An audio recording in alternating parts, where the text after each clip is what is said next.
Welcome back to Montreal. It's Alex Belfield talking to the stars of the Comedy Festival, and a new rising great big whopping star is Andrew Lawrence. How are you? Oh, very well, thank you. You're a bit peculiar. Well, that's a matter of opinion. Maybe I am. I certainly am a little bit on stage, yeah, and maybe I'm a little bit in life as well. And I think it doesn't hurt to be a bit peculiar on stage. I think it's nice to have your own angle on things. You and me have the same affliction. We're both ginger, although I'm more ginger than you are. Really, I think well, it's difficult to know, isn't it? You lose perspective on your own hair colour to an extent. But I would have thought you're slightly less ginger than me, bordering on brunette. Oh, well, that's the nicest thing you could have said. Yes, I will marry you. Maybe it's the lighting in here. I don't know. Hair gel normally works as well. That darkens it. Really, that's a good tip for me. Because it has been a curse of my life. I mean, it created so much bullying at school, and it stays with you. It's the first thing people judge you on, isn't it? Yeah, I don't know. I think I like to think it's always good-natured when people have a joke about you being ginger hair, and it's all a bit fun. But yeah, it's a bit unfortunate, isn't it? I think as you get older, you tend to get less of it, don't you? People have a little bit more respect for you, and I don't know. I was doing an interview the other day with Ray Quinn. Do you remember him from X Factor? Oh. And he's in Grease the Musical, and I saw his eyes just looking at my hair through the whole interview, and it just kept putting me off, thinking, what are you thinking? I'm some sort of alien. Yeah, that's bizarre. It shouldn't really... people should be used to it by now, shouldn't they? I remember I was travelling around when I was younger, going to China, and in China it was everyone stopped in the street as if it was some kind of abomination they were looking at, as if it was some sort of freak occurrence, like some sort of earthquake or something, walking down the street. You see, you're lucky though, because you're thin. You see, I was clinically obese, ginger and ugly. I mean, it couldn't be worse if I, had had glasses and been German. You've been lucky in that way. Well, not really. I was pretty fat when I was a kid at school, and I had glasses as well. So I wear contact lenses now, and I suppose it has its own downsides, being quite skinny as well. So I don't know. I think we've all got our cross to bear in terms of physical appearance, haven't we? For those who haven't seen you live, Andrew, it's an interesting act and it's a different act, and I love a character comedian. I'm not really into guys who just go on stage and talk about the wife dumping them, which seems to be very popular here at the festival. For those who haven't seen you, describe your act.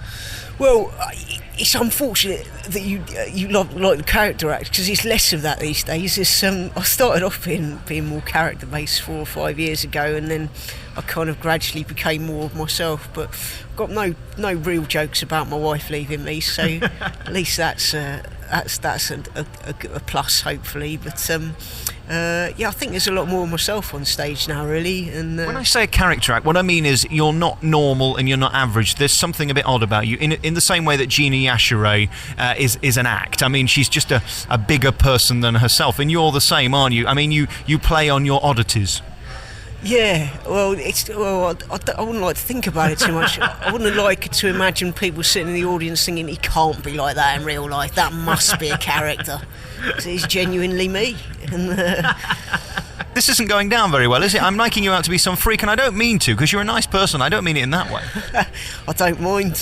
Being a freak sells, it seems, in comedy, so as long as it's paying the bills. How confident are you on a scale of 1 to 10? Because I would imagine what you do is incredibly brave. I sit here on radio talking to hundreds of thousands, and nobody can see me, and it doesn't matter if I do a rubbish joke. I won't know, because of course I can't see them whether they're laughing or grimacing, whereas you can. Are you an extremely confident person? I don't think so. I'm certainly not very confident in real life, but it definitely has its own rules if you go on stage, and it's something maybe you have to be brave to do it the first few times, but then when you're used to it, it's kind of you become quite inured to it. And even if occasionally you might have a gig that you weren't that happy with, and maybe the first time you have a gig like that you feel really bad about it, but again, it's something that becomes second nature, and it doesn't take a lot of bravery, I don't think, after a while. It's just that first time you do it, I think, really.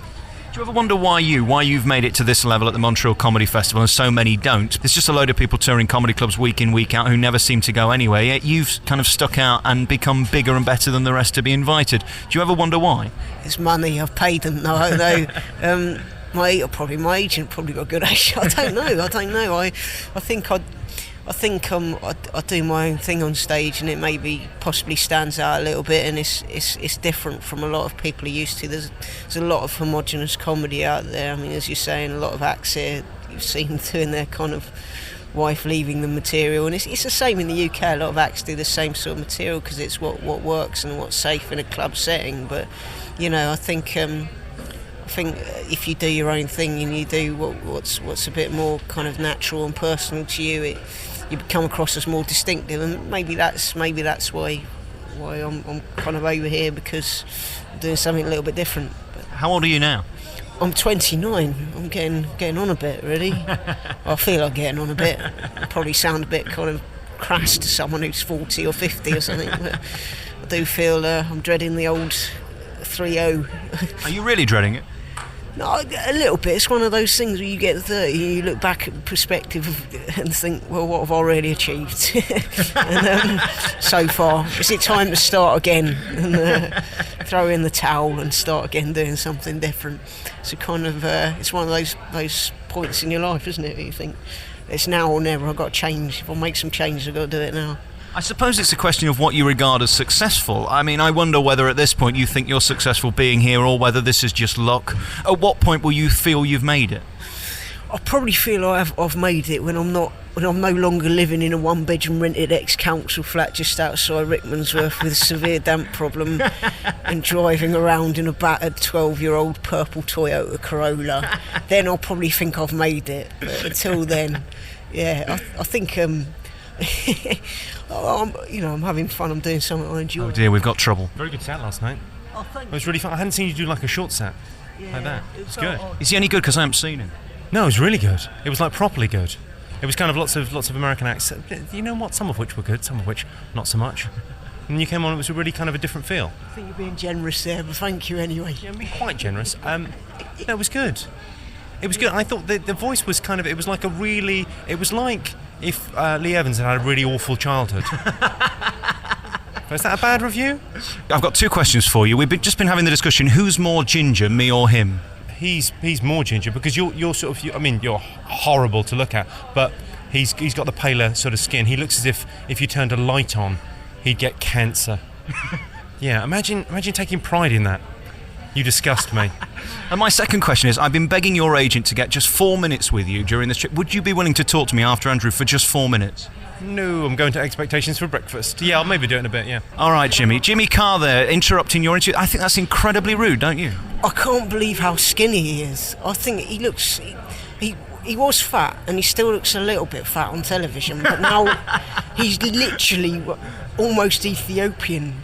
He's so skinny. I can't believe how skinny he is. I think he's possibly got some sort of eating disorder.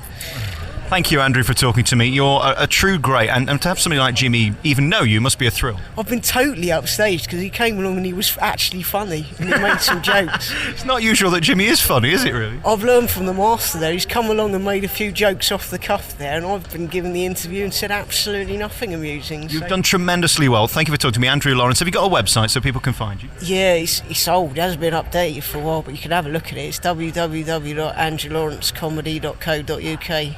Thank you, Andrew. Thank you.